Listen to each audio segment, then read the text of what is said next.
සාමාන්‍ය ඩේට් එකකින් තමන්ගේ ජීවිතය අවසන් කරගත්තු ග්‍රේස් ගැන තමයි අපි අද කතා කරන්නේ. ග්‍රේස් කියලා කියන්නේ වයස අවුරුදු 22ක් වෙන එංගලන්ත තරුණියක්.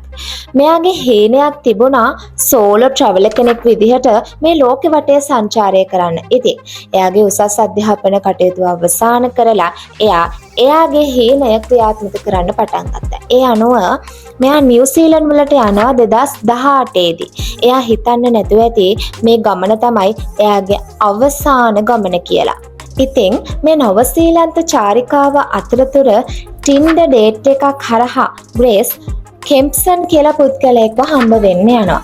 කෙම්ප්සන් කියලා කියන්නේ තමන්ගේ ධනය ගැන, තමන්ගේ කරියර් එක ගැන බොරු මවාපෑමක් කරගෙන හිටපු පුද්ගලයෙක්. ඒ වගේම තමන්ගේ කලින් ගර්ල්ෆ්‍රෙන්ඩ්ස්ලව අනවශ්‍ය විදිහට පාලනය කරපු පුද්ගලයෙක්. ඒ විතරක් නෙවෙයි, මොහුට භයානක ලිංගික ආශාවන් තියෙනවා. ඉතින් මේ හමුවීමට යද්දි ග්‍රේස් කොයිම වෙලාවකවත් දැනගෙන හිටියේ නෑ තමන් මේ හම්බ වෙන්න යන්නේ මේ ලෝකේ ඉන්න හරිම භයානක පුද්ගලයෙක් කියන එක. ග්‍රේස්ව හම්බ වෙන්න ආපු කෙම්සන් හරිම ඩීසන්ට් පුද්ගලයෙක් වගේ තමයි හැසිරෙන්නේ.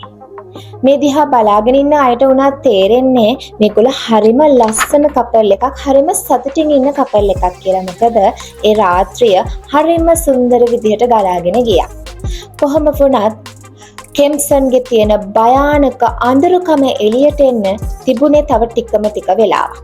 ග්‍රේස්ගේ සහ කෙම්සන්ගේ ඩිනර් එක ඉවරුණාට පස්සේ මේ දෙනා හරිම සතුටින් කෙම්සන්ගේ අපාර්ට්මන්ට් එකට යනවා. ග්‍රේස් හිතන්න නැතුව ඇති මේ යන්නේ යාගේ අවසාන ගමන කියලා. කොහොම වුණත් අපාර්ට්මන්ට් එකේදී මේ දෙන්නගේ ලිංගික එකතු වීමක් සිද්ධ වෙනවා. මේ වෙලාවේදී කෙම්සන්ගේ තිබිච්ච විකෘති ලිංගික ආශාවක් නිසා ග්‍රේස්ගේ ගෙල තදින් සිර කරගෙන ඉන්නවා.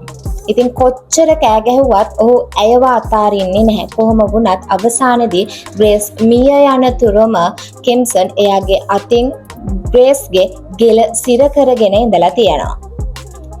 ග්‍රේස්ගේ මරණය කෙම්සන්ව පොඩ්ඩක්වත් කලබලයට පත් කරන්නේ නැහැ. ඔහු හරිම සාමාන්‍ය විදිහට තමයි එන්නේ. පහුවෙනිදා උදේම අවදි වෙච්ච කෙම්සන් shopping ගිහිල්ලා සූට් කේස් එකක් සහ ගෙදර ක්ලීන් කරන්න අවශ්‍ය ද්‍රව්‍ය කීපයක් අරගෙන ඇවිල්ලා ග්‍රේස්ගේ බොඩි එක සූට් කේස් එකට දාලා මුළු ගෙදරම සම්පූර්ණයෙන්ම ක්ලීන් කරනවා. ඊට පස්සේ සූට් කේස් එක ඕක්ලන්ඩ් වල තිබිච්ච කැලයක් ඇතුලේ වල දානවා. ඊට පස්සේ ඔහු හරිම සාමාන්‍ය විදිහට දවස ගෙවනවා. ඒ විතරක් නෙමෙයි, ඔහු හවස ටින්ඩර් ඩේට් එකකට යන්නත් ලෑස්ති වෙලා ඉඳලා තියෙනවා. ඉතින් මේ වෙලාවේදී තමයි ග්‍රේස්ගේ දෙමව්පියෝ ග්‍රේස්ගේ බර්ත්ඩේ එකට විශ් කරන්න එයාව කන්ටැක්ට් කරගන්න හදන්නේ. ඒ වුණාට ඇය ගැන කිසිම තොරතුරක් හොයාගන්න බැරි වෙච්ච නිසා ග්‍රේස්ගේ දෙමව්පියෝ නිව්සීලන්ත පොලිසියට කම්ප්ලේන් එකක් දෙනවා තමන්ගේ දුව අතුරුදහන් වෙලා කියලා.